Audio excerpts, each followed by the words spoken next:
ça a coupé, j'avais plus de mémoire, donc je vous reprends quand même pour finir. Donc voilà, oui, c'est ce que je vous disais, quand on veut des enfants, après, quand on a regardé le pour et le contre, voilà. J'ai choisi l'opportunité de rester à la maison jusqu'à ce qu'Irina puisse aller à l'école à son tour, et après je reprendrai mon travail. Voilà. Les petites nouvelles, je vous raconte un peu ma vie, mais pour celles qui se demandaient si je travaillais ou pas, voilà. J'ai arrêté pour élever mes enfants. Et puis, alors, regardez. Aussi pour la petite. Et pour la petite, oui. Mathis, il va à l'école. Mathis, il va aller au CP à la rentrée. L'année prochaine. Timéo sera au CM2 l'année prochaine, en septembre. Et Théo, il ira, s'il a son brevet, en apprentissage pour être boulanger. Mais tu vas être boulanger. Ouais. Il ne va pas changer d'école. Ah, mais si, il va changer d'école, il va aller au travail. Voilà. Ça lui plaît, il a fait son stage. Voilà, il va en faire son métier. Il a fait son stage de 3e en boulangerie, ça lui a beaucoup plu. Théo, c'est vrai qu'il est plus manuel que intellectuel. Enfin, il en faut, hein, de toute façon. Voilà, il n'aime pas l'école. Il m'a toujours dit, en CM2, j'arrête l'école. J'ai dit, mon coco, ça va pas être possible. Mais voilà, il est arrivé en 3e, ma foi, avec une moyenne quand même correcte. Le brevet, je ne sais pas s'il l'aura.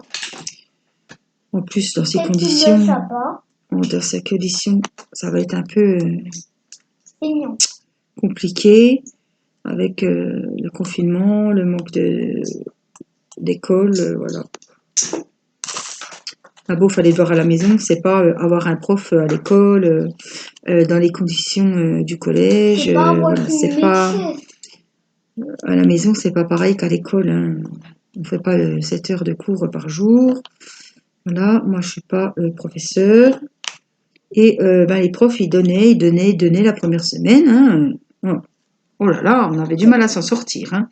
De toutes les matières, ils ont tous donné en même temps. Et là, je pense qu'il y a des corrections à faire. Et il n'y a plus grand-chose comme travail, quoi. Donc, quand je vois que le prof d'histoire n'a pas donné depuis 15 jours, alors que c'est une épreuve du brevet quand même, la prof de maths était en arrêt, ça faisait 2 mois. Mathis, s'il te plaît, ça faisait 2 mois qu'elle était en arrêt de travail avant le confinement. Pas de remplaçante, évidemment. On remplaçait la prof de sport, mais on ne remplaçait pas la prof de maths. Hein. Faut savoir que Théo est dans un établissement en plus, ça va faire rire certaines, privé. Voilà, donc c'est-à-dire que depuis la 6e, je paye le collège. Il est dans un établissement privé. Donc c'est-à-dire qu'il n'y a pas de grève, il n'y a pas de choses comme ça. Mais quand il y a un prof d'absent, surtout si c'est maths ou il y avait maths et espagnol, pendant un mois il n'y a pas eu d'espagnol, c'est pas grave. Il n'y a pas de prof remplaçant, je pense, je peux le comprendre. Mais bon, quand ils remplacent les profs au 6e ou au 5e et qu'à ceux qui ont le brevet à la fin de l'année, on ne le remplace pas, à un moment, moi j'étais à 2 doigts d'appeler l'inspection de l'académie parce qu'il y a un problème, quoi. L'histoire en 3e, c'est au brevet, c'est important. La prof de français qui n'était pas là, la prof de maths, je me dis, chapeau, hein. Et après, il y a eu le confinement, donc plus du tout de collège. Donc, je peux vous dire que le programme de maths, c'est plus moi qui l'ai fait à Théo avec son livre et ses exercices que les professeurs au collège. Avec une prof toujours absente, je ne sais pas comment on peut avancer dans une matière, quoi. Donc j'espère quand même qu'ils reprendront. Je ne pense pas qu'ils reprendront le 4 mai, c'est pas possible pour moi, puisque le confinement va être encore prolongé, ce qui est normal. Je ne pense pas qu'il y aura une rentrée susceptible de se faire le 4 mai. Hein, ça, je serais vraiment la première étonnée. Mais bon, j'espère quand même qu'ils retourneront à l'école d'ici la fin de l'année. D'ici le mercredi prochain. Et puis, on verra bien. On n'en sait rien pour le moment. Alors, même Mathis qui avait déjà des difficultés pour rattraper. Ben oui, on préfère aller à l'école qu'être confiné, oui. C'est logique. Mais bon, c'est pas facile les devoirs à la maison. Hein.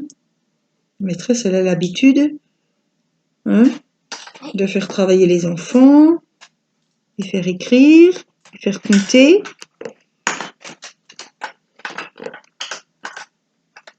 Et puis c'est chacun son boulot, chacun son métier. On n'a pas tous la patience des maîtresses, même si on a beaucoup moins d'enfants à la maison. Mais bon, c'est comme ça. Oui, je suis encore dans le champ. Voilà. Je vais mettre en ligne mes petites vidéos que vous les ayez ce soir pour celles qui vont faire un petit peu de diamond painting ou du coloriage ou même des petites créations de scrap. Comme ça, celles qui aiment me suivre en même temps de faire leurs petits loisirs, je les accompagnerai avec beaucoup de plaisir pour passer cette soirée avec vous. Voilà, voilà. Donc, je vais finir les petits cas par ici. Je vais mettre en ligne de suite les vidéos. Et puis, on se retrouvera prochainement. J'ai des ouvertures de courrier à vous faire. Mais c'est des courriers, je ne dois pas ouvrir. Voilà, j'ai des ordres. Hein. Sur les enveloppes, il est écrit « Interdit d'ouvrir avant le 10 avril ». Donc, je les ouvrirai en vidéo demain ou après-demain selon... voilà, je pense que demain, ça va être un petit peu les coups de téléphone. Les coups de tablette. Ouais, voilà, je pense que... comme on ne peut pas venir me voir, je pense qu'on va beaucoup me téléphoner. Donc, puis ce sera une journée en famille. Donc, je vous tournerai la vidéo. Il y a des tags qui sont arrivés pour mon petit défi. Et je vous montrerai les courriers d'anniversaire que j'aurai reçus. En vidéo, voilà. Les cadeaux. Voilà. Et puis, voilà. Si vous êtes sage, vous pourrez voir... Si j'ai des cadeaux, j'en sais rien. Si mon petit mari et mes enfants m'ont acheté des cadeaux... Peut-être que si vous êtes sage, je vous montrerai ce que j'ai eu pour mon anniversaire. Voilà, peut être sympa. Voilà, en attendant, je vous fais des gros bisous. Je vais pas me coucher tard ce soir parce que demain, je vais me réveiller toute ridée. Bon, j'ai fait ma couleur. Hein. J'ai prévu le coup, j'ai fait ma coloration. Comme ça, je verrai pas mes cheveux blancs le jour de mes 40 ans. Voilà, peut-être que demain, je ferai l'effort de m'habiller, puisque ça fait quasiment un mois que je ne peux pas m'habiller. Je ne pouvais pas mettre de soutien-gorge à cause des agrafes, tout ça. Bref. Et là, tu peux. Demain, je vais faire un effort quand même. Pour mes enfants et mon mari. Peut-être que maman, elle se maquillera. Pour être belle quand même. Mettre une belle robe. Oh, je vais peut-être pas mettre une belle robe. Mais je mettrai un pantalon. Un beau pantalon. Un beau petit haut. Hein? Maman, elle se fera ses petits yeux. Hein? Oui. Mettra le maquillage. Et puis, voilà. Donc, je vais essayer de faire un effort. Et puis, je vous retrouverai en vidéo demain. Ou si c'est pas demain, ce sera samedi. Voilà. Donc, je vous remontre mon petit lapinou. Je vous fais des gros bisous. Je vous souhaite une bonne soirée. Portez-vous bien. Faites attention à vous. Et à demain. Je vous embrasse. Bye bye.